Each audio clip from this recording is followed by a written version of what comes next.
and welcome to Laughing Monkey Music Show. Today I'm on EVILE, guitarist, vocalist. Oh, how are you? I'm not bad. How are you? Good, I'm good, good. Let's talk. You actually are preparing for a release, a new release. Exciting. Yes, Well, very let's excited. let's talk about this album and the impetus to do this album. I mean, it's been a crazy couple of years. The challenges are out there as an artist because everyone's doing really good albums. Everyone's touring because there's competition.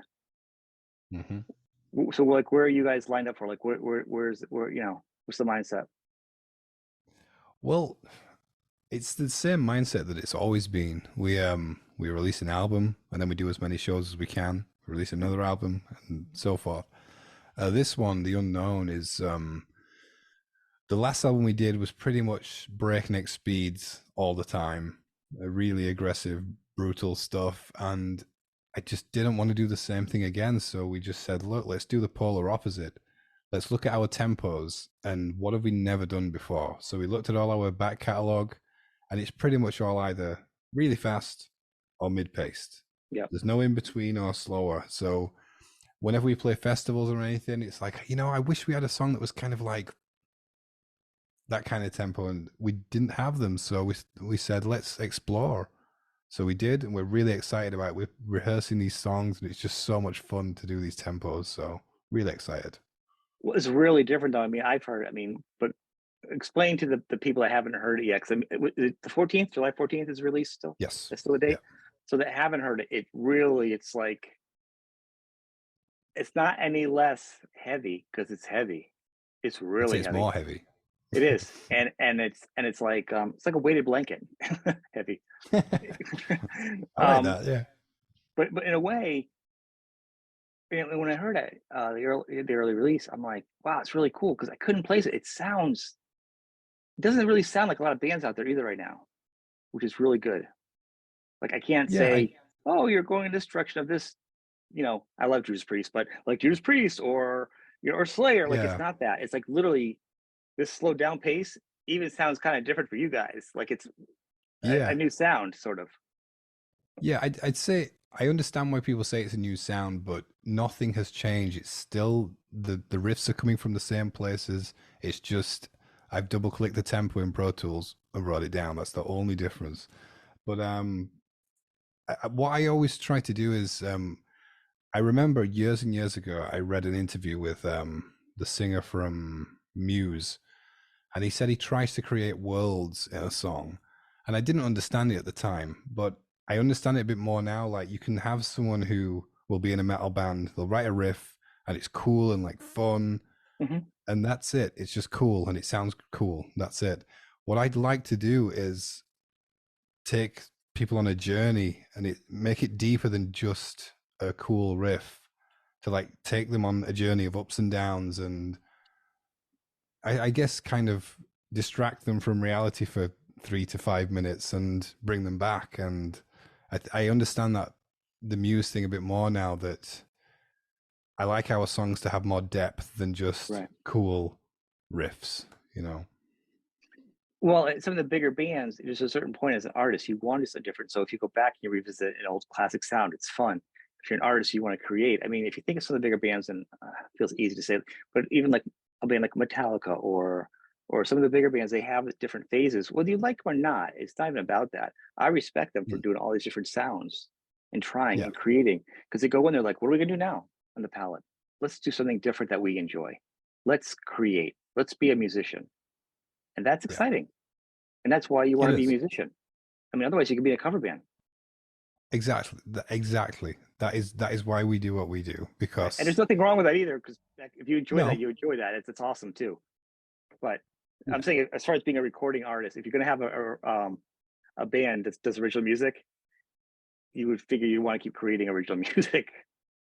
Yeah, we did the cover band thing, and cover bands are great. They make a lot of money. They probably make more money than original They bands. do. But yeah, I have to create. I mean, that it's all I know how to do. That's what I need to do as well. So it's just first nature to me, I think. Well, it's got to be original. Even the cover bands I like, that are some of my favorite bands, are original, where they combine other music of other people and put their own twist on it. Oh yeah, because yeah. they're such consummate musicians, and those are some of my favorite bands. Like, so it's really about how an artist takes a spin on something, and where you're going to go with it. Where you're going to go with the fall or whatever. You know what I'm saying? Hmm. And do you feel as a musician you're challenging yourself still, like writing Yes. and playing? I mean, Yeah. I don't enjoy it if I don't challenge myself because you can take the easy route of intro, verse, chorus, right. middle, whatever. And I could write an album in a week if I wanted to, but no, I've got to take 2 years.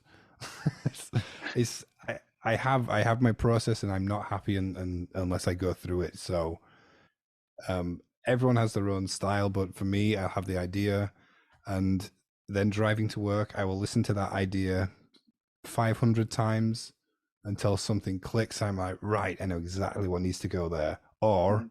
that doesn't work, go back to the drawing board, delete that bit, try something else. It's a long and grueling process, but I that's the challenge. I like challenging myself. Well, I think that shows in the work. It shows in this album at least, and it shows what is the process. I mean, because you've had the band has evolved over the years. It had a few different lineup changes, yourself Mm. included, moving around and shuffling. Yeah. What's up with that? Well, I think we we always intended to be the first four guys forever. And then we had the unfortunate loss of our bassist Mike. Right. Then I left for a while. Just I couldn't dedicate all my time to the band anymore. I wanted to do normal life things. I wanted to get a job that I can stay in longer than 2 months. um, and then I had a family. I have a family. And then when I came back to the band, Matt's always been up and down with the band. He doesn't like anything that isn't playing on the stage. So everything before and after, I don't think he was a big fan of. So when he left, it was like the worst thing a metal band can do, I think, sometimes is bring in a new face as the singer. And we talked It's about this hard. at It's very length. hard. It's very hard. It's like a guitarist, yeah, maybe. Drummer, maybe. Bassist, maybe. But the singer, I just thought it's going to be difficult enough carrying on. So it might as well be a familiar face. Ben can't do it because he's got the drums to play. Joel didn't want to do it. And I just thought, you know what? I'll just give it a go. Like people recognize me from playing guitar, so Mhm. I can kind of sing. So let's just give it a go. Well, it's oh yeah, you're very good. I mean, it sounds great, but I think it's just interesting to change. And I think, well, yeah, drums and bass less a challenge for people to be flexible because you know sometimes you can replicate a sound. I mean, there are bass players that are top notch and you can't replicate their sound. But Hmm. but in the mix, especially in a lot of rock bands, the way producers will mix somebody down, you don't know. A lot of times the producers are actually doing the mix, the bass and the drums themselves nowadays. I know a lot of Yeah. talented producers that play all the instruments, so they can just jump in wherever it's needed. Yeah. You Yeah. can't replicate a guitar player, especially a guitar that has their own tone, their own style. You can't do Yeah. that. True. And the singer is hard. And then it comes to the point of if you do it well, you got the Ozzy Dio, the Sammy Dave thing. You know what Mm. I'm saying? So you really have to have somebody strong after their own personality that's also going to mesh, and it still is never going to be perfect. No, You know, it's never going to the be. I fans, mean, the fans are never going to be like, oh, into it yeah. 100% I for mean, everything. you can't make everyone happy. I think that's our mantra. Like we don't. It sounds really bad, but we don't care what people think. Like we only do it because we like it. If the song is liked by all four of us, it's it. That's it.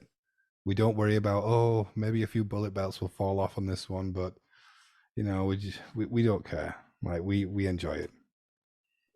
So not being a band, having a family, then having a family, and now the extra work of having a job and a family, and then deciding to take on being back in the band and even and play out shows, any touring or anything, seems like a lot. Yeah, it's a lot more complicated than it used to be. Before it was, I'll go and live with my parents and go on tour for 3 months Yeah. and come back and it's fine. But now there's bills to pay, there's mouths to feed. I think now we more. I think we're more suited to festivals at the moment because we Yeah, can fly in, play, fly yeah. out. We're doing a UK tour. We're trying to tour. It's just so expensive now. Like It's hard for the any band. I mean, unless you're a yeah, huge band, medium-sized bands aren't even touring. yeah, And exactly. so just you know, playing the clubs is hard. I was looking forward to seeing Anthrax this time, but they cancelled coming over to the whole of Europe because no doubt the cost of everything, the buses, the fuel, merch. Hmm. Um, so yeah, it's a really difficult situation at the moment. We're going to try and tour. We want to come back over to the States and Canada, but we looked last year and the cost was just like, well, we're already in the red before we even set foot in America. So it's just we're always trying. We're always trying. Well, it's important, and people that already heard my show know that's one of the things the show's about. It started to promote bands and tell people go to the websites. If they come to town, go see them. Before this was during COVID, so my thing Mm, was the bands aren't doing anything. Go to their websites, buy the merch directly from them, support the artists, keep them alive, not yeah, touring. And then when they do tour, go see them. Don't take it for granted. Go yeah, see them. And that's kind of the show's all been about, really supporting the artists, supporting that's cool. financially, going to the shows, getting the Mm, merch, keep the bands going. Don't assume they might not be here next year. You know, true, and and very and true. and, and most artists I do are working artists. They have to take time from work. They have families, and they sometimes they're lucky they break even. They just do it because they want to support it, and when people understand why they're going here, it's just not financially feasible, affordable. No, exactly. That's our predicament at the moment. It's not ideal. I mean, I always try and tell people, not just EVILE fans, fans of their favorite bands, buy the CD and the vinyl. Mhm. It helps so much more than I could ever explain. It's a Yeah, completely different animal to buy merch at a gig. It goes to different places. It helps so much. but if you can buy from the website, it's even better because what happens is I don't know how things are over in Europe, but over here in the U.S., the venues are taking bigger and bigger cuts of the Oh merch, yeah, yeah, um, which hurts the bands because sometimes that merch is paying for gas for the next town. yeah. I mean, I went to see Pantera the other night in Berlin in Germany, and the shirts were I think 40 euros, which is maybe I don't know in dollars, but for me that was like that's a bit too much, but I didn't care. It was Pantera, so I got one. But it's just Well, it's expensive for I, them though. As big as that place is, they got to pay. They got all those trucks going. Someone's got to yeah, the fuel for all those flames. yeah. There was like four buses outside. I was like, I Yeah, dread to think how much that is costing. a lot of bands like that have they're like 10 shows in before they even start breaking even. Oh Big yeah, bands like that, easy, and people don't yeah, realize that either. You know, yeah. So it's even the smaller bands. I'm not saying it's worse, but it's well, like it's worse. I'll say it. but That's why I started my nothing. show to say to Yeah, speak up for the artists. It's worse. You know what I mean? I don't have a horse or a pony in the game, so I just speak up for the bands. You know, it is worse. It's hard. And I can imagine you being like, you know what? Now you have kids. You're like, are these kids going to be here every day? And you're like, I think I need to go back on tour. These because I have like to do this every day. I know I have a father and my kids are older now, but I'm like, are they going to be here every day? These people? Because I don't know if I want to do this. It's like little drunken roommates. I can't do this every day. Yeah, yeah. Um, I mean, it's different to how it used to be. I yeah, before I had kids years ago and we'd tour, I loved doing that. I could tour for well, in 2010 we did 5 months in North America. Like it was I don't even remember it. But now if I'm away for about a week, I genuinely just start thinking I miss my family. Like I never thought I would be that guy, but I am 100% that guy. that's important, and that's the motto. Family first. It's always even on Yeah. this show. With people, hey, can we do this? Whatever. I'm like family first. We'll do it. We'll do it when Yeah. we do it. It's family first. But music is always second. Yeah.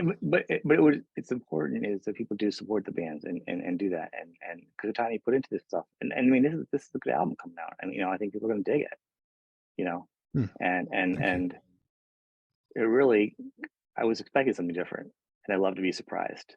That's exciting for Yeah. me as somebody who gets 100 different albums sent to me a week. To That's hear cool. something that I wanted, I reached out and I reached out and we were talking, and I wanted you guys, you guys were presented. I checked you out. I was like, oh, this is not what I've heard of before. You know, it's not the band Oh, I've thank you. known before. Yeah, I didn't connect to it at first. I'm like, oh wow. So to me, and the older stuff is great too, but it's just not that it didn't connect it. So to me, this is like this band can have different sounds now. Like it's developing into the next level. You know, Hmm. which is great. You know, Yeah, for I really artists. like where it's going.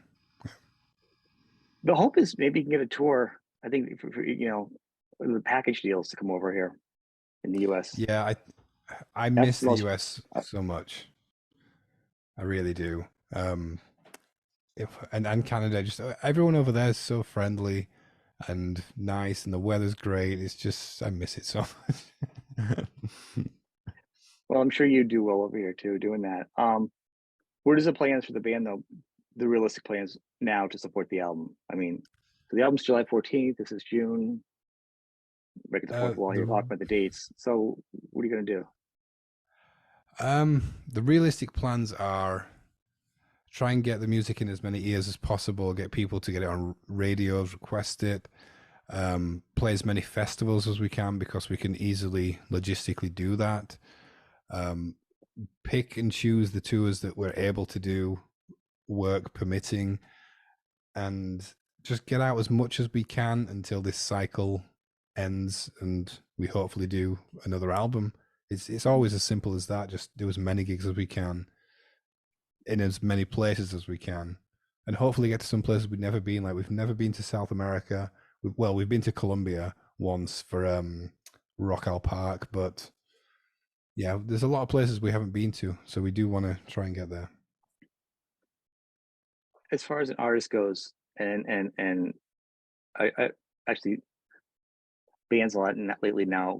Videos aren't really affordable. Are you going to be doing like any like live footage for the fans? Any live concert footage for the album, like a live video, music video, or like a lyric video? Like, is there any plans for any kind of or a paper like a Patreon or like a pay-per-view type of pay video Um, performance? I don't know. We've never really been that kind of band. We don't think beyond studio albums and gigs. So like live, like official live stuff, we've never really thought about it. I mean, yes, we would, and it would be cool. It's just we've been so focused on our usual plan that that'd have to take some extra planning. But yeah, we're really open to doing A, it's extra stuff. extra. A, it's extra income, and B, it's extra income that it's like you're promoting yourself and getting paid for it because people are going to see it live. And if you're a band that delivers yourself live Hmm, and you have a live show, I mean, you know what I mean? It doesn't hurt to have true. extra stuff out there, and especially people that can't see. They want to see a band live. They want to see there's a DVD or streaming or you know, and then a CD or whatever. You know what I mean? Yeah, it's a good idea.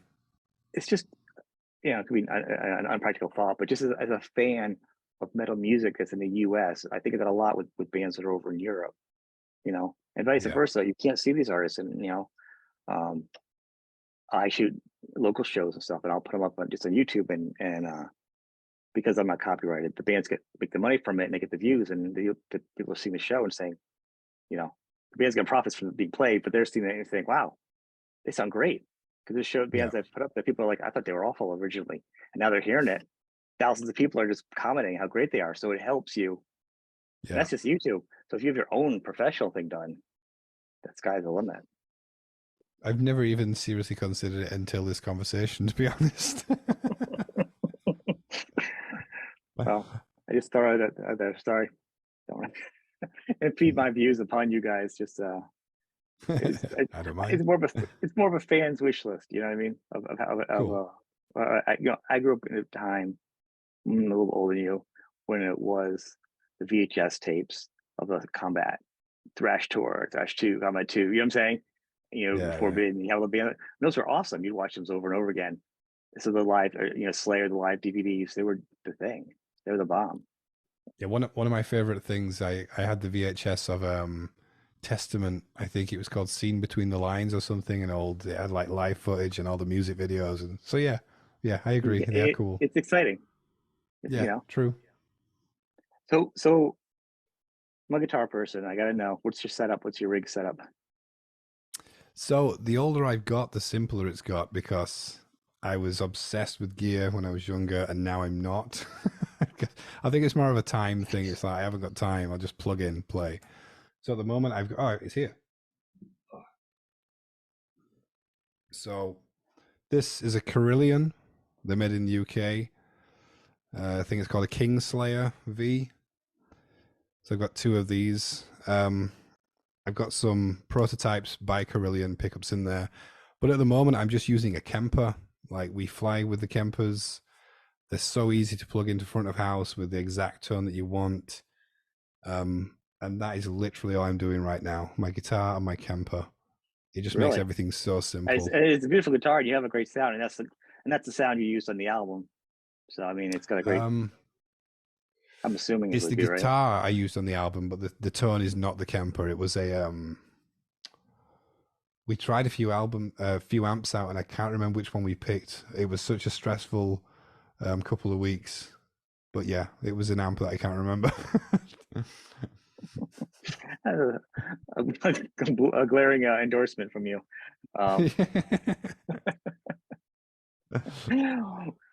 So are you touring? Are you bringing more than one guitar? Are you bringing a couple guitars? Because now you can fly out. When people fly out, people that don't know, when a band flies out, they get most of the stuff they can rent. It's usually just bringing the guitars. Sometimes it's bringing two guitars and getting an extra ticket for the plane, you know. And the Yeah, I drummer mean, brings some sticks and some cymbals, and the singer yeah, brings nothing. yeah. So we usually just fly one guitar and a Kemper. I'd love to get the that US company Enki. They do those double cases, but they aren't cheap, and it's just the one guitar if we're going to fly anywhere. I would love to bring a backup, but we can't afford to fly with more than one guitar. I hear you. I hear you. That's pretty awesome. So, who are you listening to for bands right now? Just out of curiosity. Like as time has gone on. um, I'm quite eclectic in what I listen to. I listen to everything from like old prog rock, like Gentle Giant, to I love Gentle Giant. You're the first person I've so heard say good. that. They're one of my favorite bands of all time. Just they are just insane. But I love Frank Sinatra. Mhm. I've been listening to like Alice in Chains, Old Sepultura, um, just everything. Like even power metal, like Rhapsody from Italy. Loads. Yeah, I don't like. If I get bored of one genre, I just switch it to Sinatra. Just curious, because as I do also, I listen to everything too, just like that. A lot of the bands you mentioned, but it's of the bands you listen to, like Frank Sinatra, seems to the younger generation might seem cliche, but he's a good singer. And he's the tone and the timing in his voice, natural ability is something that as a musician, unless you're a musician, I don't think a lot of people get that extra layer of he's just Sinatra. It's no. As a musician, Hmm. what he's got going on as a vocalist. Yeah, I think he transcended musicians and non-musicians because I think the things that musicians hear in him, non-musicians could also hear, but they maybe didn't understand what they're hearing. They just knew that it was good It was like and he was sing warm. talking in a way. You know what I mean? He was just so Yeah, like everybody feel like it's so relatable. Like I could do that, but you really can't because as a musician, you really know like what he actually had was very special. I think he had the ability to embody a song. So anything he was singing about, it was like he was singing about him and it happened to him. Even if it didn't, he just had that ability to draw you in. And yeah, he was great. Same with Elvis. Elvis's voice was so good. Mhm. Yeah, yeah. A lot of those guys were like pretty much early only a few recordings too to get right Mm. out of the gate. A lot of them just come in there and blast out the songs and leave in 20 minutes. That would be it. The song would be done. Yeah, You know, yeah. and then the same thing with Lane from Alice in Chains, though. Another one. You know, I, every time I hear anything he does, I'm gobsmacked. His voice. I mean, he's not the best singer in the world, but what he did was just well, what he did insane. with well the sound because when they first came, if you listen to like the first band, I did a great biography on them too. The band's really makes it even more surprising. Um, but they were kind of like a rock band. They weren't Hmm. anything special. So then when you listen to like when he found his voice, the band found its sound and voice, and no one could top it in that sound. Like his voice was the best in that sound. It was huge. Yep. Yeah. He's one of You the know, best. But yeah, it was not an ordinary voice. That's what made it special. Yeah. Same with Chris Cornell, all that kind of voice. That there's just something in it. Yeah, Mm. it was just incredible. It was very incredible. Um, but this is it's like a minute, but this is I want to go back. Top three songs from the new album before we wrap up. I want to know what are your top three? Did it change? Yeah, it changes, but it always pretty much changes around to the same ones. So I've got to love the title track. It's just, especially playing it in rehearsal and everything, it's just it hits really well. That Mhm. main riff. The my other favorite is, I think, Monolith, the third track. It's just really sinister and evil and slow, chuggy. It really, yeah, it really hits the spot. And then I would have to say the ballad, when Mortal Calls Shed. It's a very personal song, about loss, and it was difficult to do and write and play, but I think that makes it a bit more special. And yeah, and it's 7 minutes long, but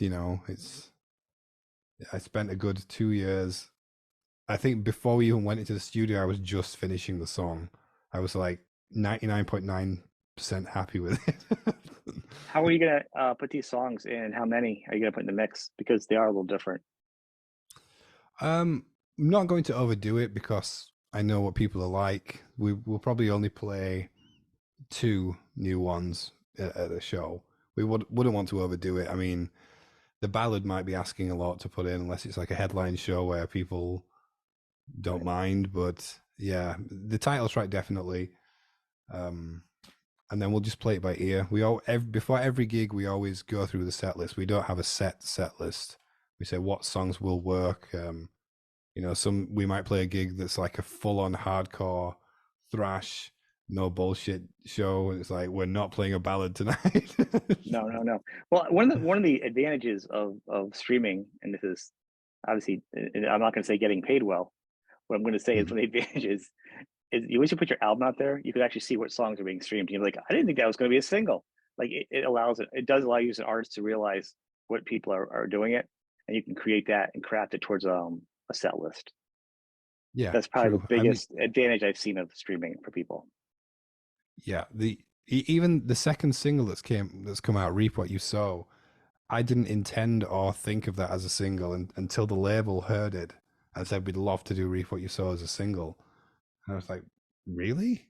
And I listened to it in that Yeah, mindset and thought, actually, yeah, I can hear it now, but I never thought of that. It's always good to have different ears on it. it is. I think that streaming would be a great advantage to it. Well, I mean, I Hmm. want to thank you for being on the show. I've been a fan, and Oh, I've been thank you digging for having me. this album. Any last words you want to say to the fans? Um, all I ever really say to people to think that it's late here. Um, any band you like, not just EVILE, any of your favorite bands, just pick up the CD, pick up the vinyl, support your favorite artists, buy their merch. Instead of having that Starbucks that one morning, just think, no, I'll order a shirt. I agree. I agree. I just had a show myself. I just bought myself a shirt too, so I'm always Oh, there. nice. An Thanks, man. EVILE one, good. And Evo, yeah, right. Well, get over here. I Yeah, will. okay. All right. Thank you for being on the show, man. I appreciate it. You take No, care. thank you, Sean.